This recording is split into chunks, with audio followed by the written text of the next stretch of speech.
رسول الله صلى الله عليه وسلم خپل ترته حضرت عباس رضی الله تعالی عنہ ترخو اسم خلقو تګرانی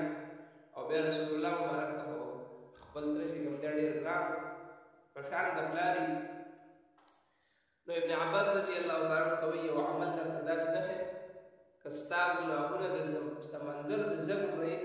الله رب العزت به درته معاف کوي او کستا سونه ګناهونه دي پټ دي ګکار دي غټ دي ګواړه دي الله رب العزت به درته په دې عمل باندې معاف کوي نو رسول الله مبارک ابن عباس رضی الله تعالی عنہ ته فرمایي ویلاته او خای دا کوم یو عمل دی چې دونا بلغ عمل باندې الله رب العزت منتعف راکړي او الله خوشالي تو جناب رسول الله صلی الله علیه وسلم ته فرمایي وای دا صلات تسبیح د صلات تسبیح د امون روزانه کوا که روزانه نه په هفته کې یو پیرا ہوگا که په هفته کې نه نو میاشت کې یو پیرا ہوگا که میاشت کې نه نو کال کې یو پیرا ہوگا که کال کې نه نو ټول عمر کې یو پیرا خامخا ہوگا چې ستا څومره ګناهونه دي الله رب العزت به هغه ټول تا معاف کوي په دې باندې ځکه ورته صلات تسبیح ویل شي چې تسبیحات دي په دې نو زما عزتمند د روژې مبارکه میاشت چې نفلي عبادت هغه الله رب العزت په فرضي باندې بدلوي او فرضي چې کوم دی دا په اویاو باندې بدلوي نو بیا خو پکې صلات تسبیح دا خو ډېر زیات فضیلت والا عمل دی په دې باندې الله عفو کوي او ګناهونه به معاف کوي او بیا چې د رمضان په مبارکو ایامو کې وشي د رمضان په مبارکو شپو کې وشي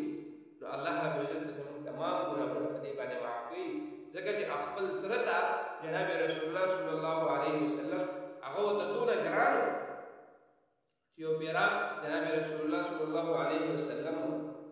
په مسجد نبوي کې ناست و حضرت عباس رضی الله عنه راغی وایي د الله پیغمبر پلانکي کسان د چا نه هیله راغلې وه د پلانکي کسان زمونږ هغه شان قدر نه کوي زړه کې خفګان راغلی و د الله پیغمبر مسجد نبوي کې په منبر باندې کېناست او صحابو ته فرمایي وایي تره په مثال د پلار په شي د پلار په شان او زما خوشحالول دا د عباس رضی الله تعالی خوشحالېدل که تاسو حضرت عباس رضی الله تعالی عنہ خفه کوئ نو داسې ده لکه د الله پیغمبر چې خفه کوئ او د الله پیغمبر چې خفه کړي لکه تاسو چې الله خفه دونه ورته ګران نو دا هغه ته د مینې او د محبت نه ډک دا عمل ښودلی دی او صحیح روایتو کې چې کوم دی ثابت دی ډېر بهترین عمل دی د امت تعامل هم په دې باندې روان دی او اسانه طریقې دونه ګران نه دی اسان ډېر ظلم کې دوه طریقې راغلي په احادیثو کې خو اسانه طریقه چې کوم ده هغه دا ده چې انسان په څلورو رکعاتو نفلو نیت وتړي او باقي کې چې دی د سبحانك اللهم چې کوم دی لا اله غیرک پورې دا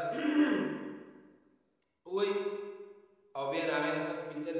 پنځلس پېرې چې کوم دی سبحان الله وبحمده سبحان الله والحمد لله ولا اله الا الله والله اکبر بعضې یو روایت کې اوس لا حول ولا قوت هم راغلی خو چونکې اکثر چې کوم دی هم دغه دی نو په پنځلس پېرې به دا وایي بیا به اعوذ بالله بسم الله بیا به چې کوم دی الحمد او قرات وکړي د هغې نه پس به بیا د رکوع نه مخکې لس پېرې نو 15 او 10 بجې شو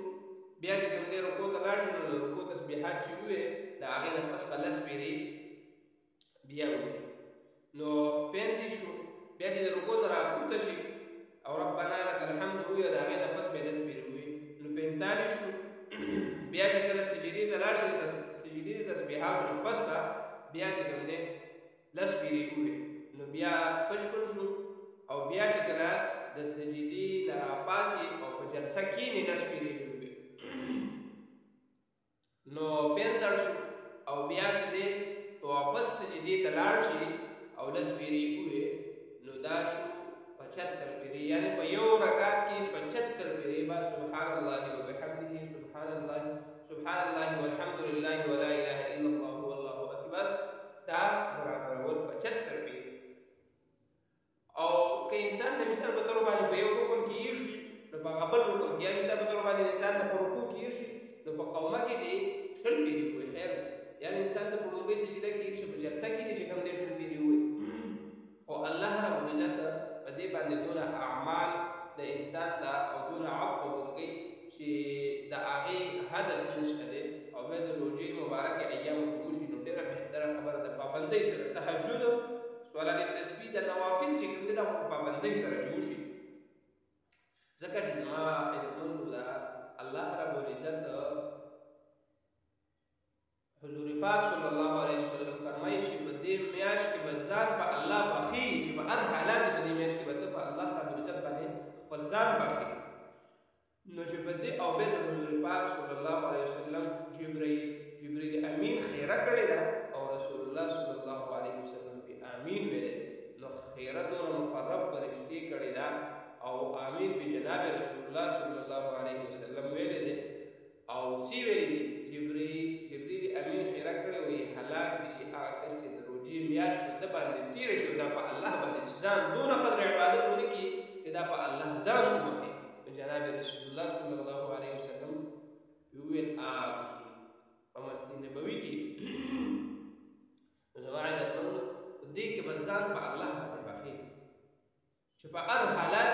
په الله باندې لومبني عشره دا رحمت دې مغفرت دې دوی عشره او اخري چې کوم دې عتق من النار نو الله باندې بزان بخي دا ډېر آسان عمل دی چې خامخا هر وخت هر یو کس چې کوم دې بس د دې نه کول چې کوم دې زوال ټیم کې سحر نه پس مازیګر نه پس پس کوم دې په دانو منځونه مکروه دي دا کتاب نشي کولای نور بقایا چې کوم دې په هر ټیم کې کولای شي او ښه عمل خامخا چې یو روزه خدای خامخا کوي چې الله نه روزه متعفو وږي په دې میش کې الله سره د رحم او د کرم معامله وکړي واخر دعوانا